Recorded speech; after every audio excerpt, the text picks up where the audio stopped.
मसीही वही बनता है जो वो डिक्लेयर करता है। इस बात को लिख के अपने दिल पे छाप लेना। एक मसीही वही कर सकता है जो वो घोषित कर सकता है। आप कल वहीं जा सकते हैं जो आप घोषित कर सकते हैं। अब ध्यान से सुनना, मैंने क्यों कहा आपको सेवा करनी जरूरी, क्योंकि इस घोषणा को करने से पहले अगर आपका बेस राइट नहीं है तो मेरा ये वचन सुनाने का कोई भी फायदा मुझे नहीं होता, क्योंकि ये वचन सिर्फ 10% लोगों की लाइफ में काम करता। परमेश्वर ने मुझे कहा मैं आपको ये क्लियरली बताऊं, अगर आप अपनी लाइफ में घोषणा नहीं कर सकते आप उस जगह पहुंच भी नहीं सकते। याद रखो, हम आत्मा के अनुसार चलाए जाएंगे, ना कि उन रीति रिवाजों के अनुसार जो हमारे बाप दादाओं से चलती आ रही, या उस समझ के अनुसार जो संसारिक है या जो बुद्धिजीवी लोग बोलते हैं। ऐसा मैंने क्यों कहा, इसका रीजन है, आप अपनी घोषणाओं से ऊपर कभी नहीं जा सकते। आप चाहे लाख स्पिरिचुअल हों, आप प्रार्थना करने वाले हों, आप वचन पढ़ने वाले हों, आप पवित्रताई में रहने वाले हों, अपनी घोषणा से ऊपर आप कभी नहीं जा सकते। गोलियत ने कहा, आज तुम मुझे क्या कुत्ता समझता है कि लाठी लेके मेरे पास आया? दाऊद, आ इधर, मैं तेरा शरीर चिथड़े चिथड़े कर दूंगा, तेरा खत्म कर दूंगा तुझको। दाऊद ने यह नहीं कहा हां मैं अभी चुप रहूंगा, पहले मैं इसको मार लूं फिर मैं मुंह खोलूंगा। उसने पहले क्या खोला? उसने पहले मुंह खोला और बोला कि यहोवा के नाम में जो यहोवा मुझे शेर और भालू से छुड़ाता आया, आज उसके नाम में मैं बोलता हूं, मैं तेरा ही सिर तेरी तलवार से तेरे धड़ से अलग कर दूंगा। जब उसने घोषणा की, उस काम को करने की सामर्थ्य उसी टाइम दाऊद के अंदर एंटर कर चुकी थी। अब घोषणा करने के बाद उसका शरीर बदल चुका था, डर खत्म हो चुका था, डिवाइन ईश्वरीय स्ट्रेंथ आ चुकी थी, और गोलियत को ऐसे ऐसे मारने की बजाय लिखा वो सामने गया, उसकी ओर भागा और उसको मारा, और उसके माथे पे लगा, एक ही पत्थर में चित हो गया। सेवा करने का मतलब यह है कि जब आप सेवा में जाते, जैसे बाइबल में एक वचन लिखा, परमेश्वर ने कहा मैं तुमको बुखार से पीड़ित करूंगा, मैं तुमको टीबी से पीड़ित करूं, ये वचन है बाइबल में। अब ये घोषित कर सकते हो आप अपनी लाइफ के ऊपर, मैं तुम्हें छोटा कर दूंगा, तुच्छ कर दूंगा। ये वचन घोषित करने वाला नहीं है ना। कौन सा वचन घोषित करने वाला है फिर? ये कौन डिसाइड करेगा? आपकी मर्जी डिसाइड करेगी क्या कि ये वचन मुझे अच्छा लग रहा है, ये मैं घोषित करूंगा? ऐसा नहीं है, ये रॉन्ग चीज है। एक बंदा जो यहां पे बैठा हुआ और टाइथ नहीं देता और बोता नहीं है, वो ये वचन पौलुस का घोषित नहीं कर सकता कि मेरा परमेश्वर मेरी हर घटी को महिमा सहित मसीह यीशु में पूरा करेगा। क्यों? क्योंकि पौलुस ने वो वचन उस कलीसिया को लिखा था जो बोने में बड़ी नंबर 1 थी, और जिसके बोने से बड़ी कलीसियाएं खुली थी, बड़े काम हुए थे खुदाबंद के। और इसीलिए मैंने कहा, जब आप सेवा में जाओगे तब आप ना तो पैसा अपना रखोगे परमेश्वर से दूर, ना तो शरीर रखोगे, ना तो टाइम रखोगे, ना पाप अपनी लाइफ में रखोगे। जब आप सेवा में चले जाओगे तो बाइबल का हर वो वचन, चाहे वो यशाया में लिखा हो, चाहे नए नियम में लिखा हो, जो परमेश्वर ने पॉजिटिव बोला है, तब आप हकदार बनते हो उस वचन का अंगीकार करने के लिए। अगर एक बंदा व्यभिचार में फंसा हुआ है, वो परमेश्वर की सेवा नहीं कर रहा, वो अपने शरीर की सेवा कर रहा है, वो शैतान की सेवा कर रहा है। लेकिन जब तुम वैश्या के साथ, किसी लड़की के साथ एक अंग हो जाते हो, तो तुम उसी के साथ एक तन हो गए, सब कुछ खत्म हो गया, अब तुम परमेश्वर के साथ नहीं रहे हो। हालेलुया। अब तुम कैसे कह सकते हो मैं परमेश्वर की सेवा करता हूं?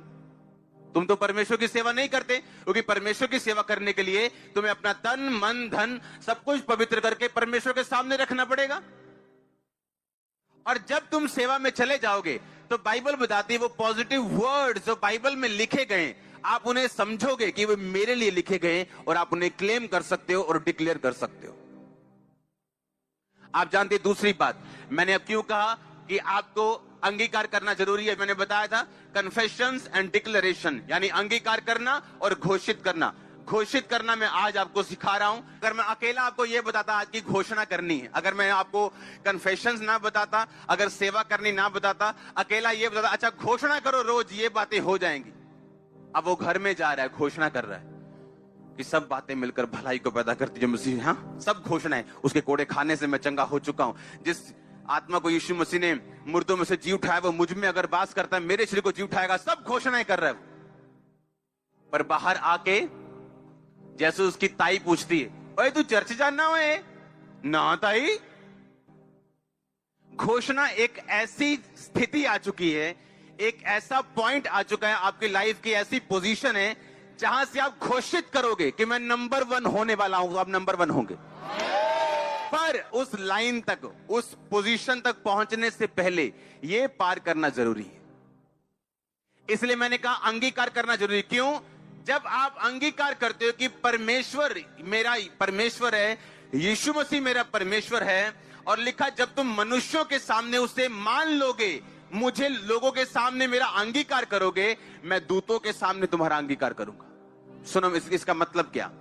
जब एक इंसान परमेश्वर का अंगीकार करता है, मान लो मैं 10 लोगों के साथ अंगीकार करता हूं, और यीशु मसीह मेरा परमेश्वर है, मैं चर्च जाता हूं, मैंने बपतिस्मा ले लिया, मैंने पाप छोड़ दिए, यीशु मसीह मेरा परमेश्वर है। अब आप परमेश्वर, आपका सिरदर्द परमेश्वर का सिरदर्द बन गया, आपकी गरीबी उसकी गरीबी बन गई, आपकी परेशानी, आपका ट्रबल, दिल की बेचैनी, आपका डिप्रेशन अब परमेश्वर का हो चुका। अब परमेश्वर को मालूम है, ये घोषित कर चुका है शरेआम कि मैं इसका परमेश्वर हूं। जब आप घोषित कर चुके शरेआम, क्योंकि वो घोषणा अधूरी है जो आप बंद कमरों में करोगे और शरेआम परमेश्वर का इकरार नहीं करोगे, वो घोषणा नहीं, क्योंकि वो घोषणा आपकी ब्लॉक हो जाएगी जब दूत ये देखेगा कि बिना अंगीकार के घोषणा की गई किसी काम की नहीं। और जब बाहर अंगीकार होगा, आपके बॉस को आप बताएंगे मैं यीशु मसीह को मानता हूं। बहन जी कितने चल रहे हैं? आप बता के आएंगे चर्च जा रहे हैं। अंगीकार जब मैं करता हूं या आप करते हैं, होता क्या है? हेवन आपकी रिस्पॉन्सिबिलिटी उठाते हैं, आप स्वर्ग की जिम्मेदारी बन जाते हैं। आपने अंगीकार किया कि वो मेरा परमेश्वर है आपकी लाइफ सेवा में, और आपने अंगीकार किया, 2 बातें हो गई। एक असली अंगीकार वाला व्यक्ति, उसकी निशानियां होती हैं। इसीलिए मैं आपको बोल रहा हूं, सफलता हर बंदा नहीं पा सकता और वहां तक नहीं पहुंचता। क्यों? क्योंकि बाइबल सिर्फ एक पुस्तक नहीं कि आप एक वचन उठाओगे, उसे 100 बार बोल लोगे तो आप ठीक हो जाओगे। तो हम में और दूसरों में फिर कोई फर्क नहीं। ये एक रिलेशनशिप है खुदा के साथ, एक रिश्ता, एक नाता है, और वचन की नॉलेज पर निर्भर करते हैं। आप जैसे अंगीकार करते हो उसकी कुछ निशानियां होती। बाइबल कहती जक्कई ने अंगीकार किया, लिखा वो चुंगी लेने वालों का सरदार था, पापियों का हेड था, वो टू मच रिच, बहुत अमीर इंसान था। और लिखा जैसे ही उसने यीशु मसीह का अंगीकार किया कि तू मेरा परमेश्वर है, उसने कहा मैं आधी प्रॉपर्टी कंगालों को देता हूं। अगर मैंने किसी से 10% ले लिया, मैंने 2.5 लेना था, 7.5% मैंने ज्यादा ले लिया, मैं उसे 30% वापस करता हूं। सुनो मेरी बात, हर बंदा जो रियल अंगीकार में है और रियल उद्धार में है, अपने पैसों को कभी परमेश्वर से पीछे नहीं रखेगा। ये उसकी निशानी होगी। वो गरीब हो, वो अमीर हो, उसकी निशानी होगी कि वो लोगों के सामने अंगीकार करेगा, छुपाएगा नहीं, ये उसकी निशानी होगी।